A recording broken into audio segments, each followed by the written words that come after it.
that is ohmTown.com. ohmTown.com is what powers this show, the ohmTown Daily News Show. What is the ohmTown Daily News Show? Well, it's the culmination of parsing about 24 hours worth of news that gets aggregated at ohmTown.com across 6 categories. Create, news, education, entertainment, social, and technology. All those 6 get further divided into about 50 shows, all of which, actually, I want to bring to Twitch. And also as podcasts and over on YouTube. I am not partner, so I have to post over on YouTube for long-term storage. And I also have something going for the podcast. But if you follow and show up and hang out and talk shop about the news, maybe I can be partner, and we can go from there. Everything will, I'll be able to stream more, talk about the news more. Right now though, it's not in the cards. So, I stream every day. I try to do it at 11 o'clock. Lately, when I thought that everything was going to be fine, it turned out not to be fine. I have to do other things, and being mayor of ohmTown has, a lot of bosses. So I would love to hang out and chat about the news longer period of time, bounce your questions off of each other, and give my particular perspective of things. But right now, it doesn't seem to be playing out that way. So be sure to follow, like, subscribe, etc., etc. everywhere. I'm over on Twitter. The podcast is everywhere. I'm over on YouTube, and of course, I'm here on Twitch. Anyway, let's get into today's news. I've already selected a bunch of articles. The news today is for between the 17th and 18th, but I call it the day that it is, and that's June 18th, 2022, episode 169, and I'm apparently just rambling incessantly. I got my tonal today, and they threw it on the wall, and I did the intro workout and a couple of other things, and man, am I out of shape? I'm in a shape, but that shape is out of shape. Does that have any impact on the news? No, other than I'm late because of that. But I don't really blame anybody. It is the nature of being a one-stop shop. If you would like to facilitate talking about news in a particular domain, maybe one of these 50, or I can nix one in favor of one that you are passionate and you want to talk to people about, get in touch with me. Maybe we can work something out. Basically, it's a weekly 1-hour show. However long it takes for you to prep for that 1-hour show is up to you. As long as you're engaging and you have the ability to string a sentence together better than I can, apparently. Let's talk. Let's see if we can get you on board as a host of an ohmTown show, and we'll go from there. Okay, sound good? Thanks. So today's first article is over in the Stock Marketeers channel. That's one of the 50, of course. Throw that into the chat, and we can talk about it when you want to, if you are here in chat. 4 companies have gained control over the formula market. Lawmakers and women's health advocates debate solutions to baby formula shortage. By the way, I've been talking about this since the baby formula shortage. I think that it is a horrible, horrible, horrible situation that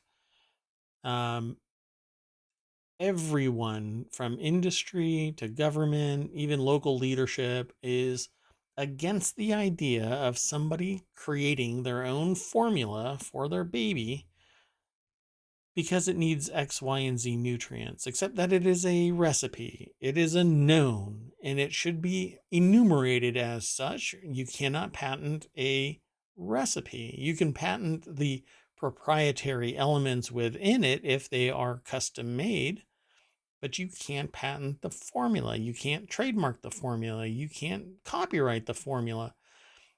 It is a recipe. And I think that the people that need it should have access to it in a way where they're not compromised because one screw up somewhere eliminates 25% of the market, allowing what can only be supervillains from going out to the market and buying all of the formula and then selling it at higher rates because they're scumbags and they're exploiting somebody's need for baby formula. Done and done. Let's click the link. It takes us over to marketwatch.com, an article by Zoe Han or Han. They tend to change the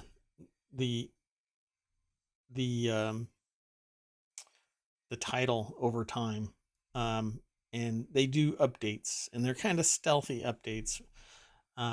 So like my title might say something different than what it says here, but I think it's pretty darn close.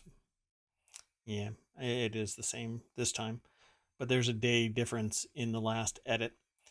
Anyway, an overly consolidated market and lack of support for breastfeeding moms is some of the factors contributing to the formula shortage, experts said.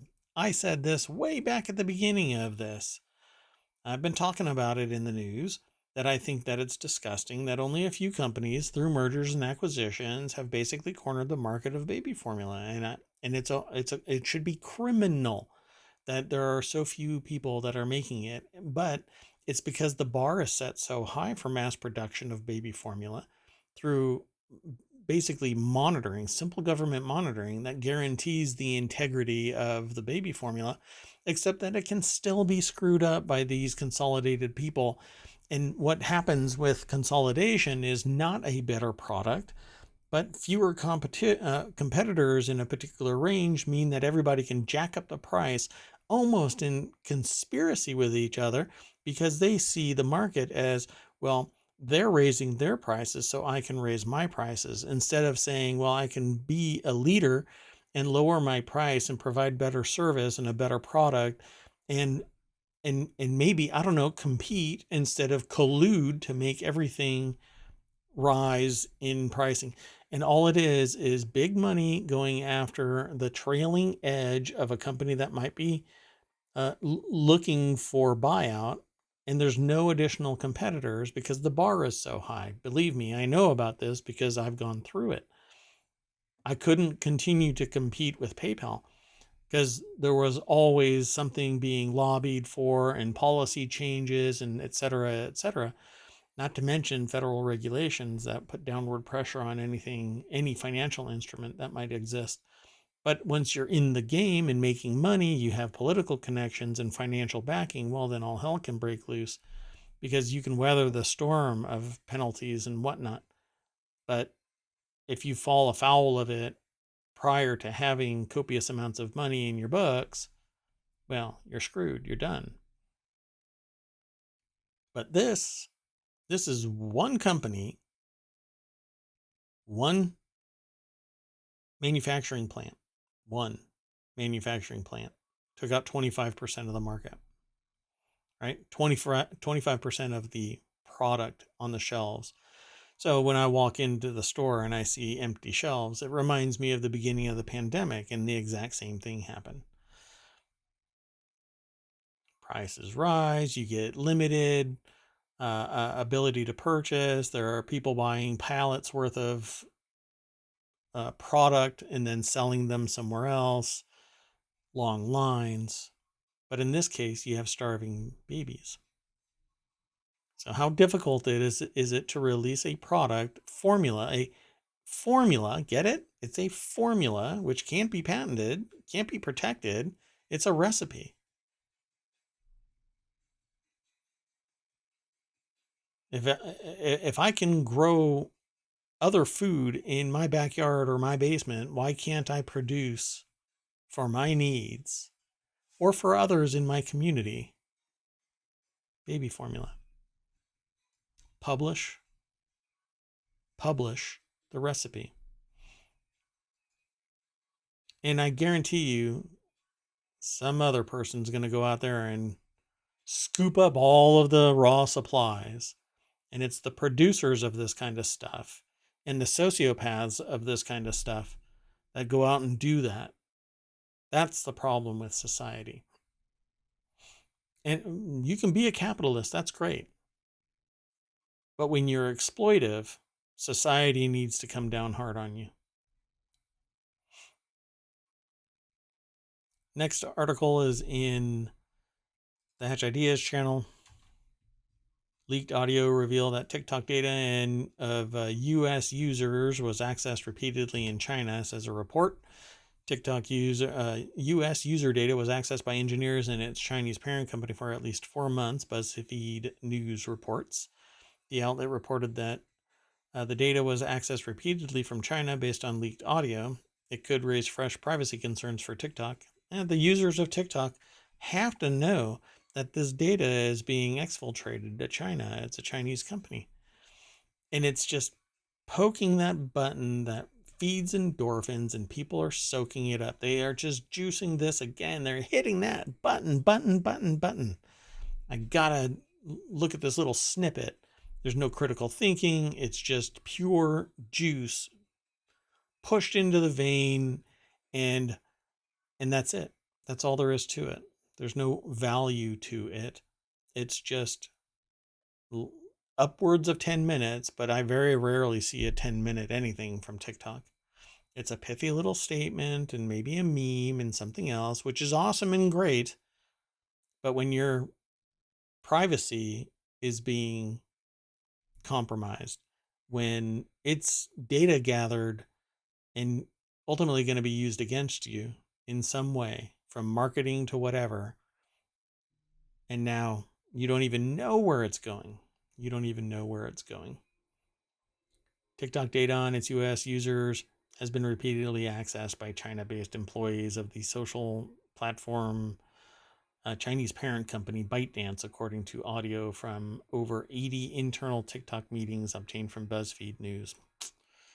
Isn't that amazing? Nobody could have known that was coming, right? Nobody saw a Chinese company auditing the exfiltration of data and parsing it for, could be anything, whatever it is that they're looking for, from just simple data mining, looking for ways to better market, to a political discussion where they want to flag you.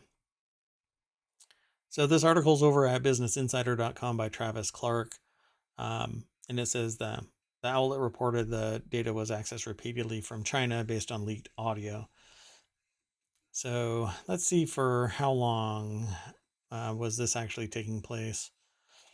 In May, we created a new in-house department, U.S. Data Security, with U.S.-based leadership to provide a greater level of focus and governance on U.S. data security. We need a right to be forgotten. We need the ability to notify the company that we have an account with and say, purge all of the data, and it's legally required to do so. But that's not what happens in the U.S. You can break up with somebody and grab a box of all of your stuff and leave. And if they start stalking you, it's stalking and criminal, and you can have a restraining order and you can address it legally. But not with big data. Everywhere you go, if there is a beacon somewhere or you're running an app, you have to police your privacy. And if you tell a company, hey, stop tracking me, they can summarily dismiss it. They can just laugh in your face. And that's exactly what they're doing. But it's your data that is being gathered up. And a lot of people say, well, privacy is dead. It's dead because that message is being pushed by people who want it to be dead because they are enriching themselves off of your private data. So you got to learn not to push that private data out there. Let's continue on to the next article. The word in tech. SpaceX firings likely to violate U.S. labor laws, expert says. Yeah, I saw this coming. I knew the moment that I heard that somebody was fired because they signed onto a letter that was complaining about Elon Musk. But the problem here is, even if it is a great amount of money that's ultimately garnered by the individual, the silencing, the chilling effect is still in place. And it's not going to hurt Elon Musk. It'll hurt taxpayers. It'll hurt SpaceX. It'll hurt investors. But it's not going to stop any of it. It's going to chill anybody talking because they want to work for the company, but they're not happy with the antics. So really what's going to happen? A few people are going to make some money. It's not like they're going to shut down SpaceX, for crying out loud. And they're definitely not going to shut Elon Musk up, for crying out loud. He can buy the government. The letter circulated Thursday calling for stronger anti-harassment policies at SpaceX and a more restrained Twitter presence from Musk. At least 5 employees were fired shortly after the letter was published. Yeah, you're not allowed to talk bad about your employer. I mean,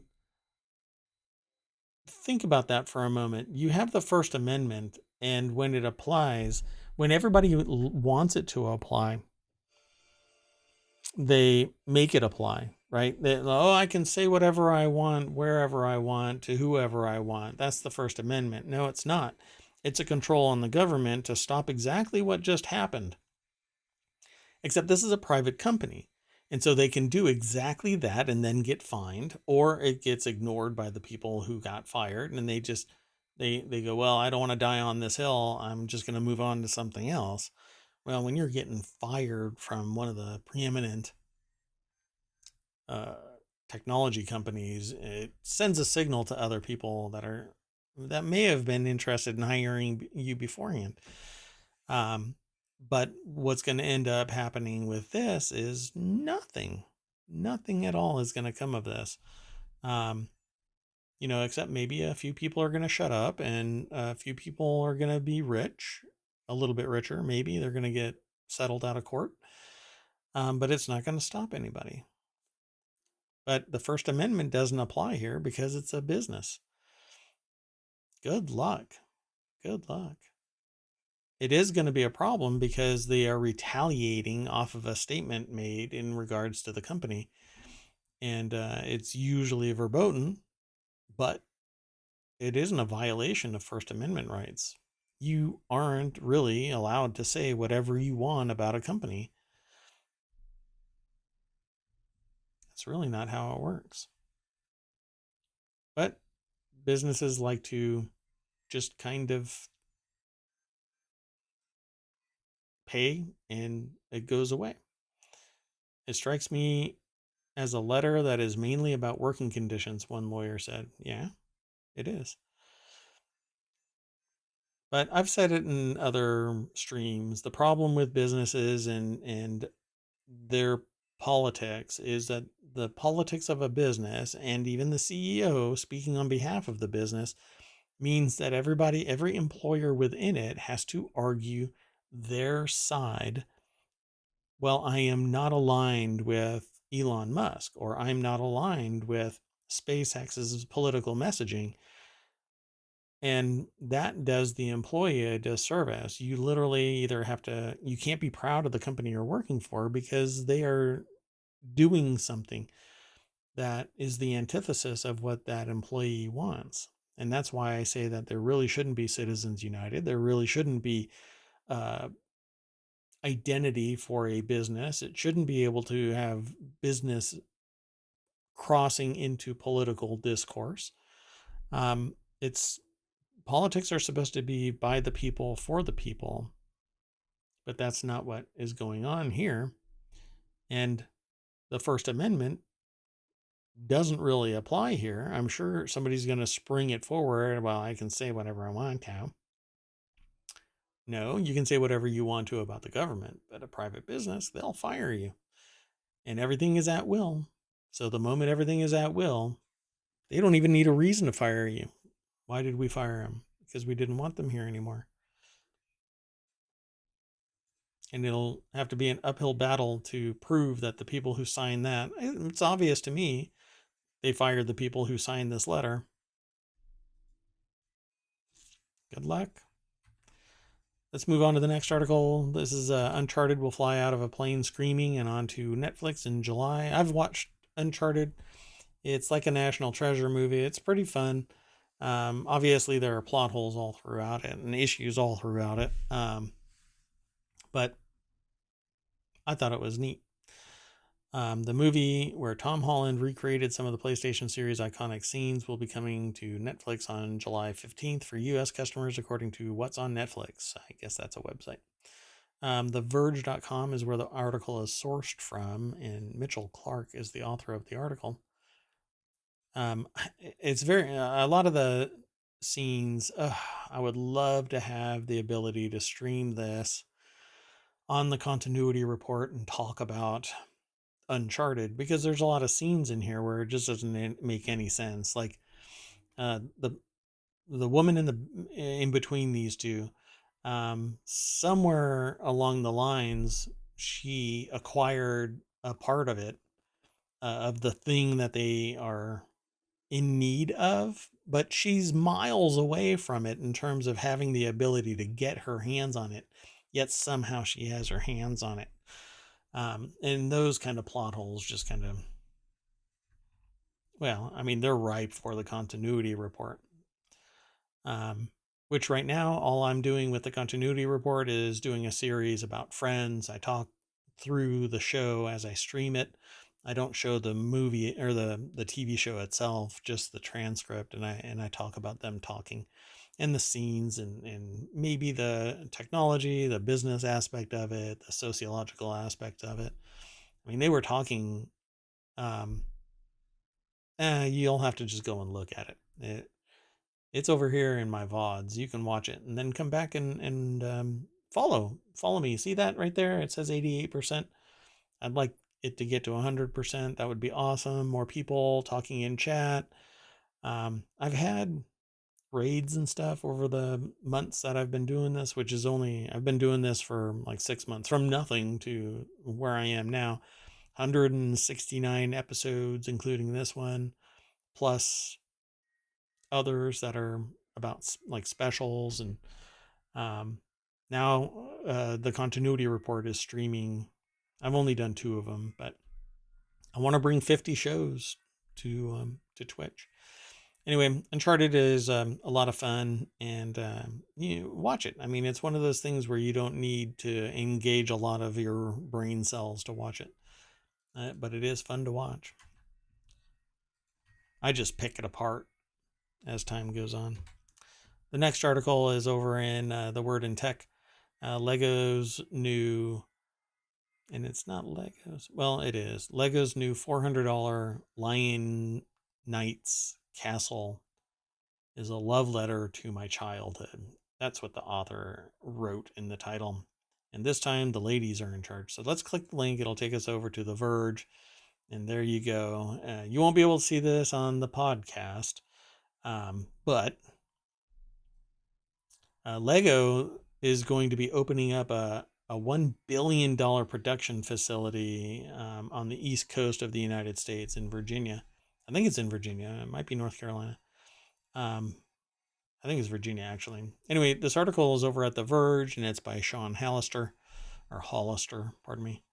It says, last January, Lego promised its 90th anniversary would be one to remember. The company agreed to revive one of its classic Lego themes, like space, castle, pirates, and a new adult-grade Lego set.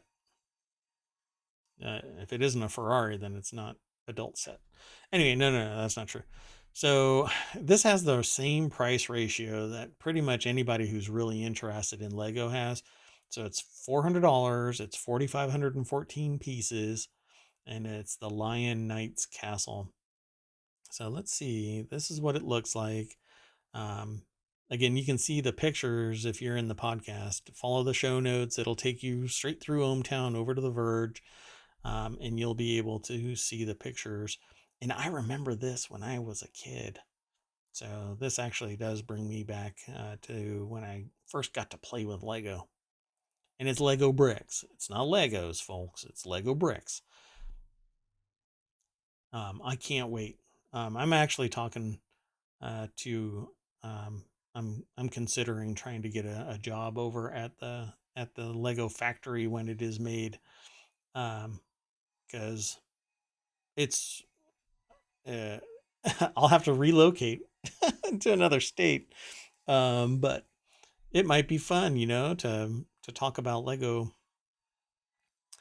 But I'm actually trying to stream more, so Again, see that follower goal. I want it to hit 100.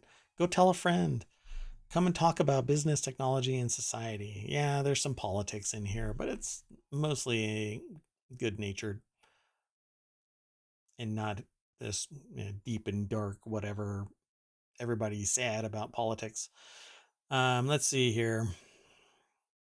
They got a lot of pictures, but it really comes down to 4,500 pieces for $400. So in this day and age, this economy, do you have $400 to throw at a Lego set?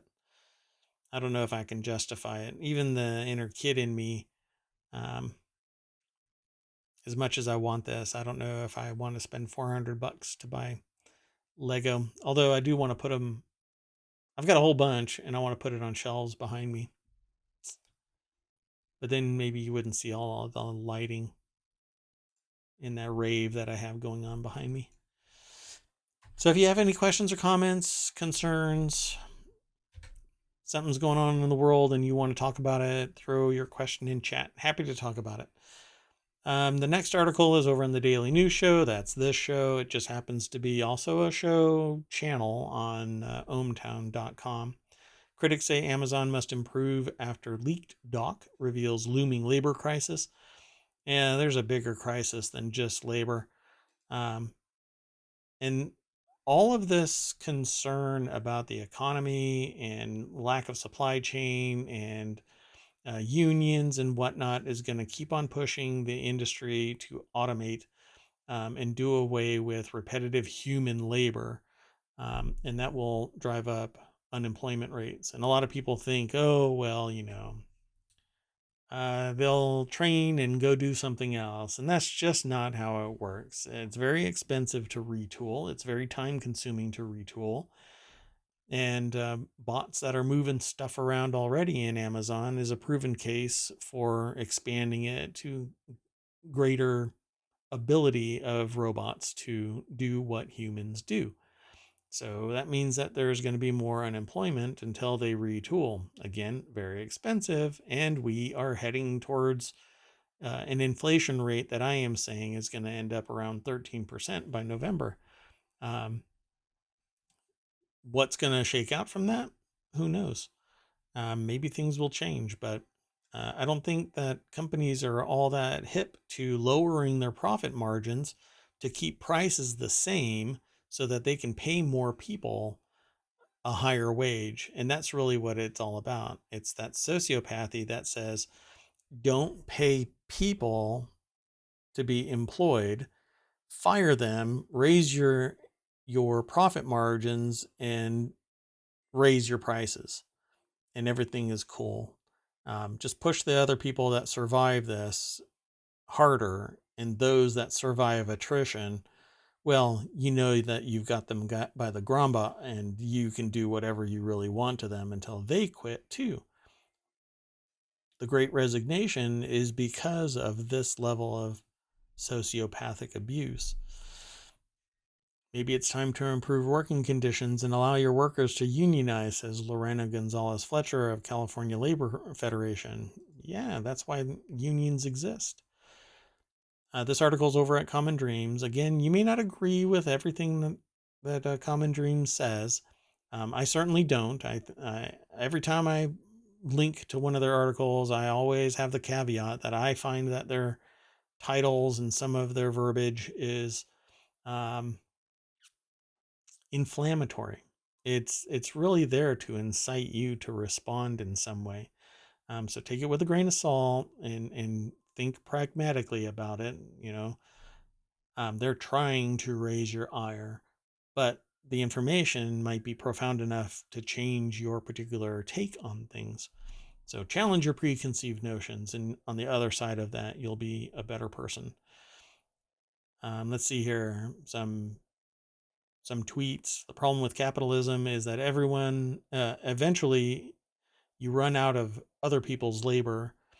Yeah, there's quite a bit of discussion going on with people in sociology about what is going on, and it's interesting because we're not replacing humans at the same rate that is necessary to even meet stasis, right? We're supposed to reproduce at 2.1, but that's not what's really happening. Depending on the country, it's 0.4, or here in the States, it's something like 1.4, but that's still well below the replacement rate for humans, which means that we are running, old people are aging, boomers are dying, and that means that there are fewer people that have the skills and knowledge and capability to replace the people that are dying off, or going into retirement, and et cetera, et cetera. So there's going to be some labor issues. There's going to be some service and product and other issues with society, because there aren't enough people to replace the people that are already there. We'll see what happens. But automation and technology is really the key solution here. And the fact that we have concentrated wealth at a very high level, that causes another problem. We'll get into that as we go through the news. Turns out that low wages and unsafe working conditions are Amazon's biggest labor problems, not unions, declared Doug Block, political director for the Teamsters Joint Council 7. Gee, aren't those the problems that workers join together in unions to fix? ? Yeah, exactly. That's what it's all about. Let's go on to the next article. The next article is Elon Musk says he doesn't really care about being CEO of Twitter or his title, but people need to listen to him. Yeah, I'm not sure I feel secure about that. Elon Musk addressed Twitter employees for the first time in an hour-long meeting on Thursday. He said he doesn't care about being Twitter CEO. Okay, but you're buying Twitter and you're going to be enacting some policy, so that makes you CEO. During his first meeting with Twitter Twitter employees this week, Elon Musk said he doesn't care about being the CEO. Yeah. So I want to read the rest of this because it's an article over at businessinsider.com by Hannah Towie. It might be Towie. I'm not quite sure. He said, I just want to make sure that the product evolves rapidly and in a good way. Yeah, but your way isn't necessarily the right way, and it definitely isn't necessarily the good way. That's what I wanted to hear, a good way. And just because you're the one that is leading doesn't mean that you have all of the answers.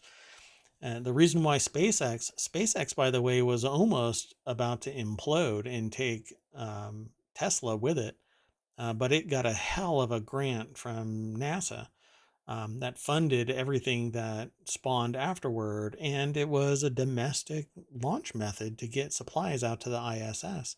Now the ISS is going away, and all of this tech isn't born from one person. It's from the conglomerate. It's again one of those issues that I have where a person takes hold of something as theirs, but it's the plurality that made it possible, not a single person. But you can have individual drivers, you can have individual dreamers, you can have individuals within an organization, and certainly Musk funded all of this and drove it in the right direction, but they're not always the ones that are the people with the ideas. They're definitely not the ones that are doing the work. Look at all of the employees, all of the engineers, all of the science and public money. And you don't become a billionaire by spending your own money. Spend other people's money and draw yourself from it. So let's go on to the next one. This is a little bit more lighthearted. The 2022 Cheesemonger Invitational crowns new champion. I've always wanted to be a cheesemonger. Love the title. Love cheese. At the Cheesemonger Invitational, the competition is fierce, but the feeling of cheese community is strong. Let's click the link. It takes us over to NewYorkTimes.com, and there you go. That is a big-ass wheel of cheese. So, do you love cheese? Do you want to be a cheesemonger? You can actually go to school and become a cheesemonger. That is your title when you are an expert in cheese. This guy's wearing a shirt that says, "Last night, a cheesemonger saved my life." Yep. Some people name their daughter Brie because they love cheese that much. Anyway, last year's champion Tommy Amarim hoists a fake cheese wheel to hype up the crowd for the finals of the 2022 Cheesemongers Invitational.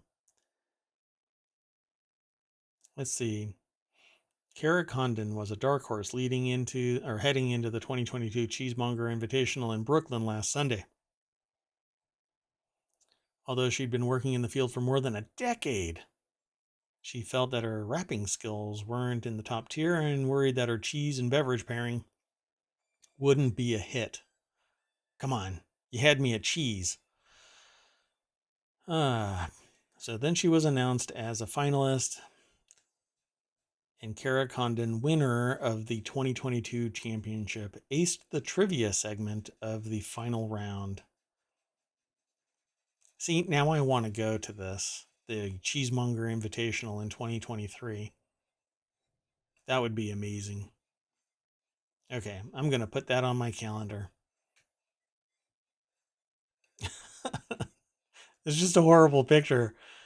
Somebody sniffing cheese with it being that close. But I guess it's like anything else. When you become a subject matter expert, you really embrace it. You know, like people that sip coffee and swirl and then spit it out. You don't drink the coffee.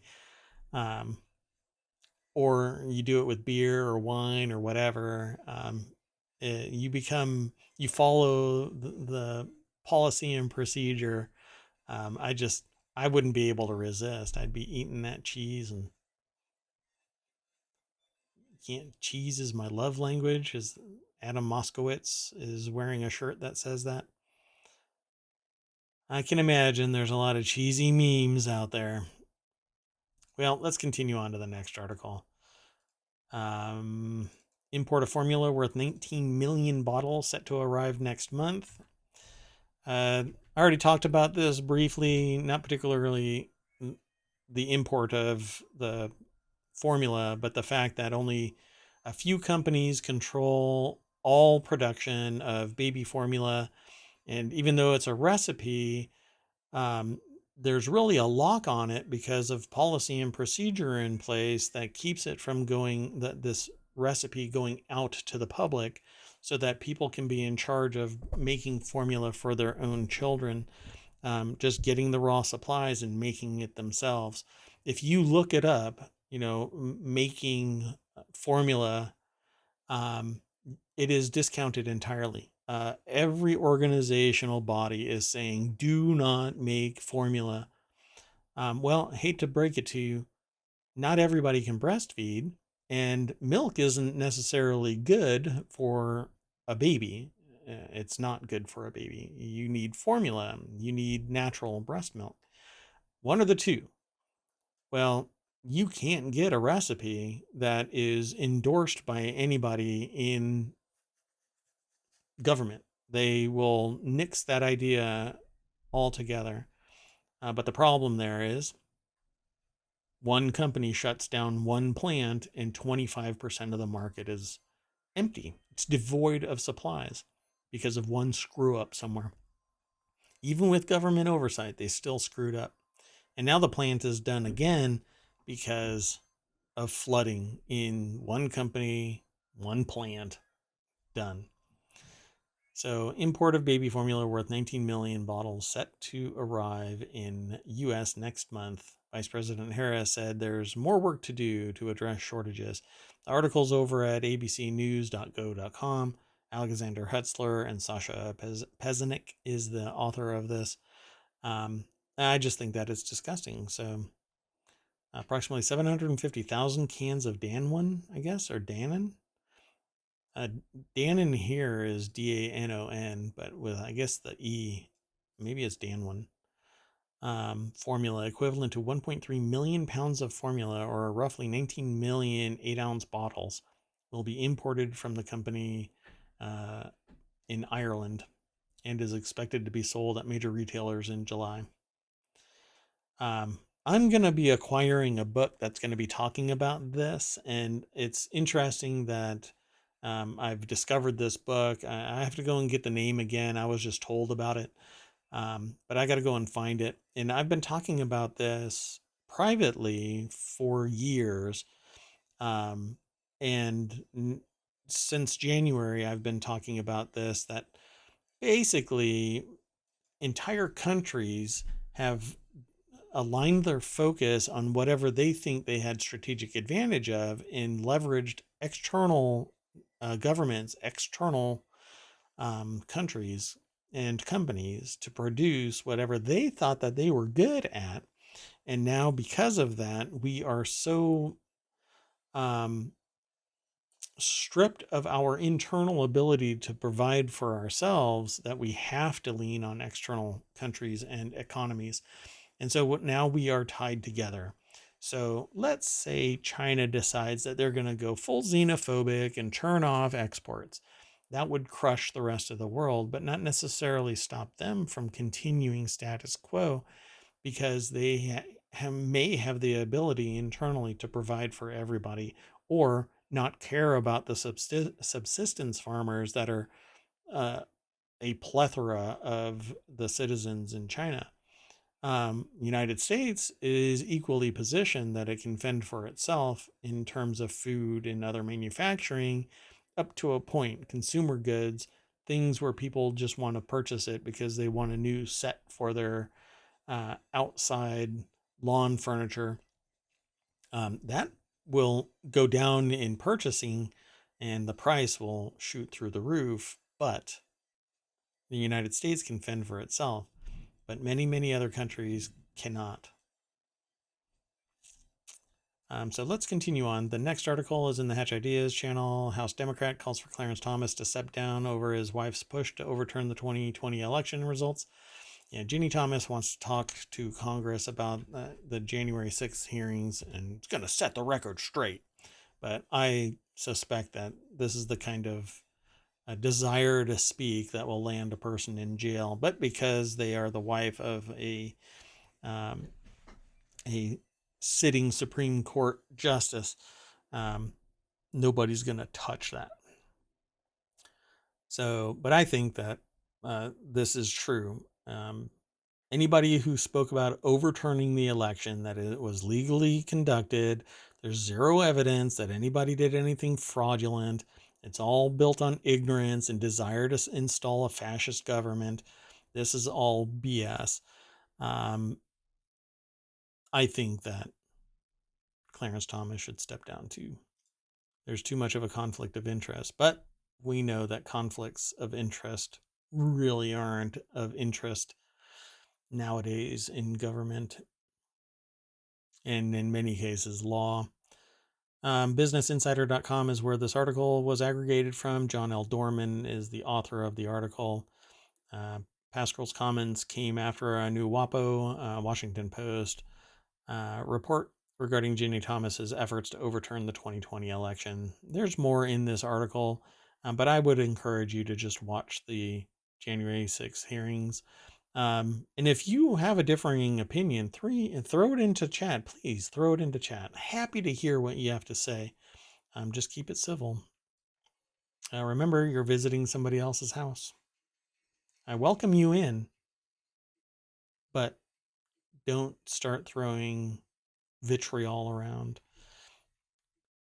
She said that a conservative news site, she said this to a conservative news site without pointing without pointing to any specific report.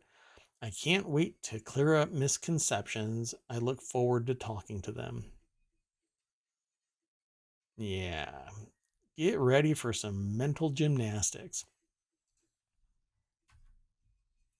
So the next article is in Stock Marketeers. $1 trillion crypto collapse sparks flurry of U.S. lawsuits. Who's to blame? So here's my problem with this. Nobody was complaining when everything was shooting through the roof. Now, everything profit is positive. Everything profit is positive and rational. The moment it starts collapsing, all hell breaks loose and people start complaining about Bitcoin dropping and blah, blah, blah. With investors worldwide looking at a 1.5 trillion collapse in cryptocurrency, a blizzard of class action lawsuits are being prepared. Who, if anyone, is to blame? You all are to blame. You and you're buying crypto, fear of missing out and turning into millionaires. But here's why its value is what it is. It's pegged to the US dollar. Crypto has no value. If it can't support itself, it has no inherent value. The reason why people accept a Bitcoin is because it's pegged to the US dollar or whatever domestic currency you are going to be trading it into. Okay. One Bitcoin is is worth some denomination in your country. Here in the States, it's now worth $17,866, but it'll probably, oh no, it's end of trading today, but it never really stops trading. It is now at $17,866. When I first got it, it was 10 cents, not even 10 cents. My first Bitcoin was somewhere around 1 penny. It was worthless. And I had my ethical battle with the fact that it's not pegged to anything of value except the US dollar. So really, what is its inherent value? Crypto has no inherent value except for people who think that they can trade it in for something of value, which is US dollars. That's all that it was.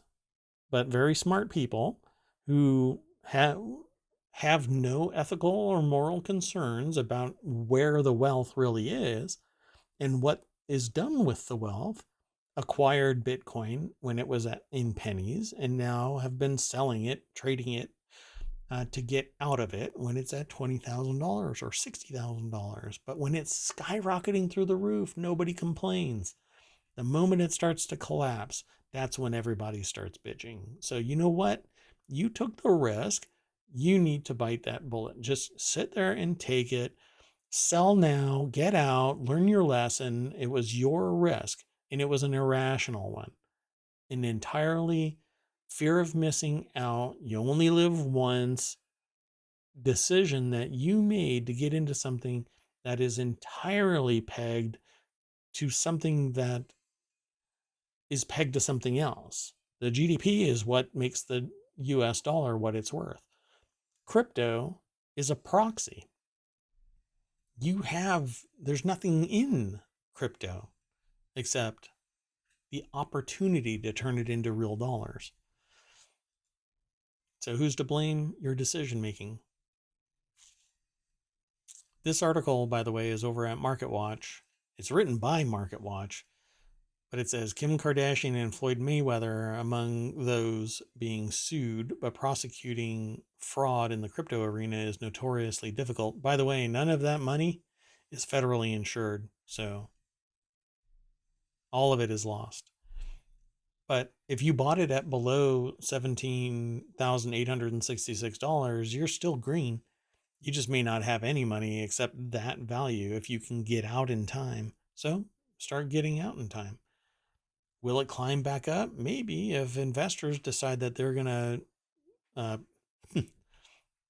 trade in the future value of it. But if there's only like 2,000 or 2 million Bitcoins left, good luck finding them in this economy. You're not going to find a valuable Bitcoin. It's going to cost more to get a Bitcoin. Given the millions poured into promoting crypto, often with celebrity endorsements, legal action after the crash was inevitable. No, it's all hype. They're looking for a reason for their horrible decision making. The next article is over in Stock Marketeers in a section called The Margin on the website. And that's over at MarketWatch. Sizzling inflation is raising the cost of July 4th barbecues by almost 21%. Yeah, that's more on top of what it was costing previously estimated, as prices of cookout staples like hamburger, buns, and ice cream have surged. The cost of a traditional 4th of July barbecue rose 20.9% to $72. That's why I won't be having one. Although, y'all really should get an instant air fryer. Amazing, amazing results. And an instant pressure pot, an instant pot, as it's called. Amazing results in a fraction of the time of even having to bother with a barbecue and having to bother with an oven or even a microwave. A microwave dries everything out, but an air fryer locks in the flavor, the juices, everything. Makes fries amazing, baked potatoes amazing, chicken, burgers, everything is amazing in an air fryer, and it takes fraction of the time that a barbecue would take. Because you have to set up, you have to clean up, you have to mess around with it, blah blah blah. Anyway, so this was their bucket. So in 2021 it was $60 and now it's $72. I'm rounding up. Pretty much the same amount. Anyway, 20.9%. Amazing. And that rate is going to keep on going. The next article is about Mike Lindell. Why did I choose this? Probably because I think it's hilarious. MyPillow CEO Mike Lindell compared Walmart to Nazi Germany in a rambling monologue after it pulled his product from its stores. This one-hit wonder who hypes up his business along with his political is the exact reason why I say that no business should be allowed to talk about politics, because the business is a plurality. It's everybody that's employed by it, and they should all have a voice, but they can't when MyPillow is being plastered all over the place and the head of MyPillow is pushing that message and pimping out his pillow while talking about politics. It's unethical and it's a conflict of interests. You're supposed to be a business enterprise, not a political enterprise, but he's selling stuff while he is doing political messaging.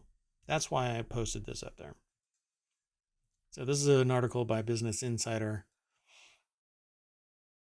This guy, he needs to just fade away. Nobody will care. Walmart decided to stop selling MyPillow products in its stores. And then he compared Walmart to Nazi Germany and claimed they had an agenda. Yeah, they didn't want to mess with him. Lindell said that it was a battle of biblical proportions of evil and good. You're a loony. Next article. All of this stems from the fact that there are people that are talking about this stuff, but they are reasoned, they are rational, and they are quiet.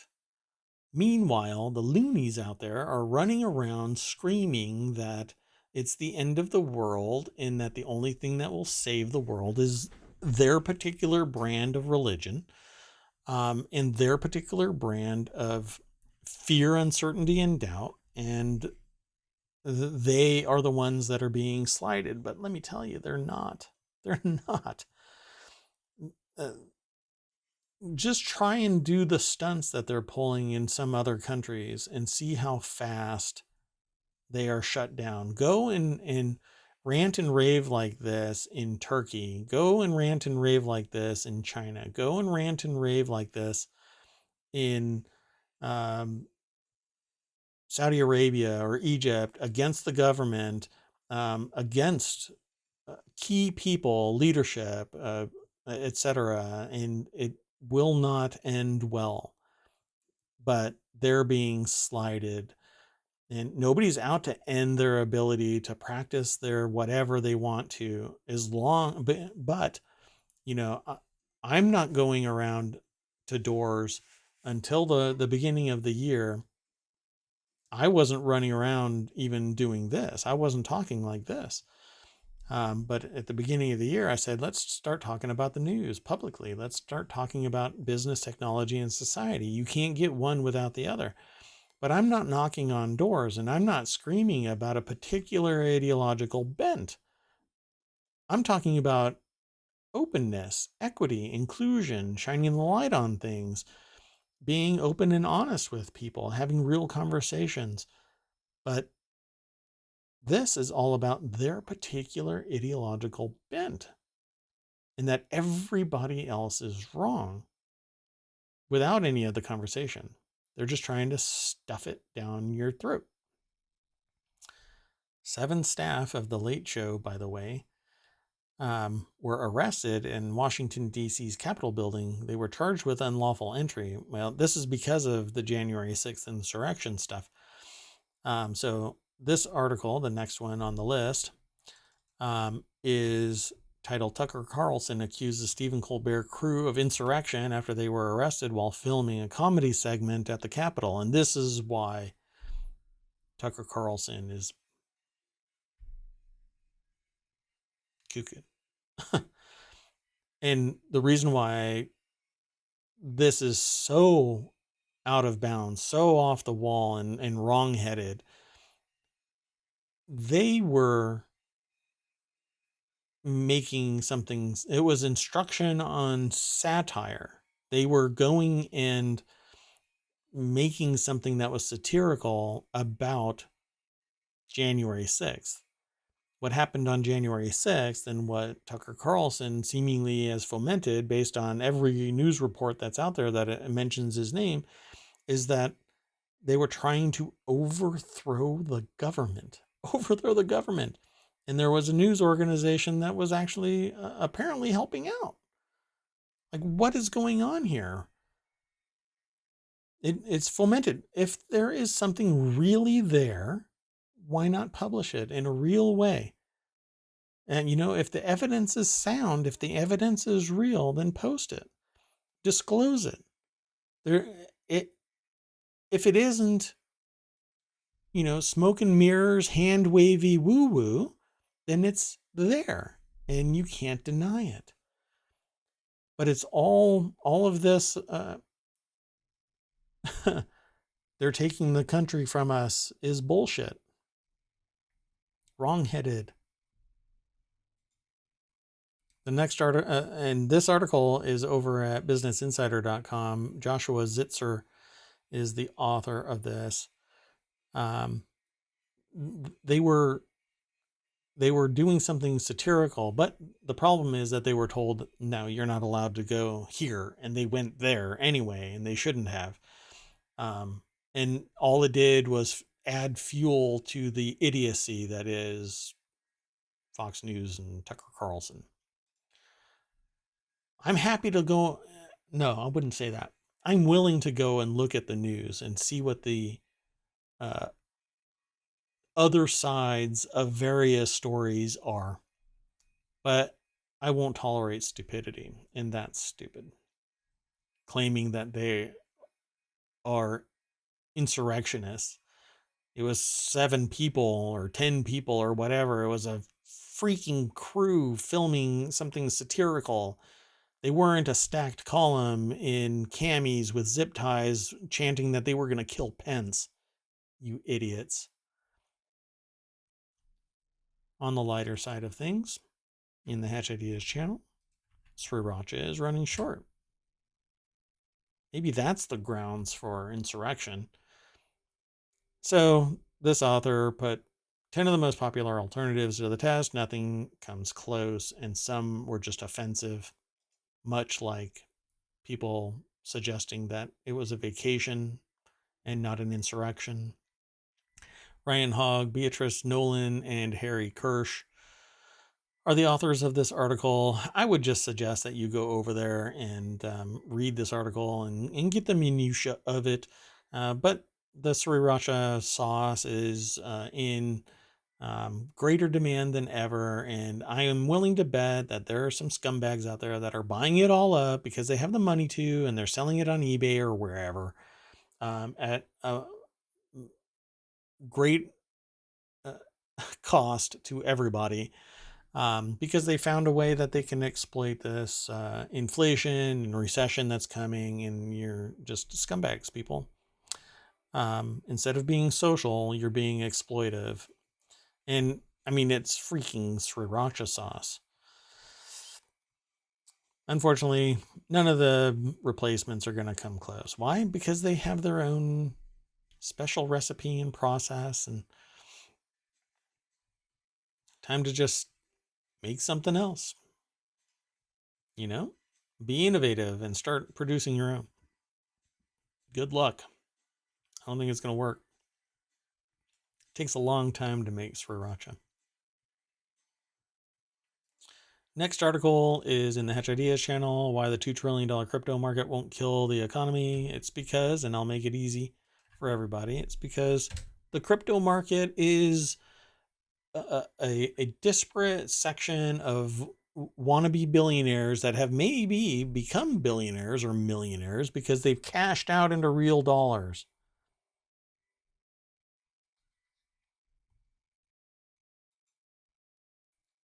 Crypto has no impact on the economy. Oh, let's see here. Don't bump. People don't really use crypto as collateral for real world debts. Without that, it's just a lot of paper losses. So this is low on the list of issues for the economy, said Joshua Gans, an economist at the University of Toronto. Ta-da!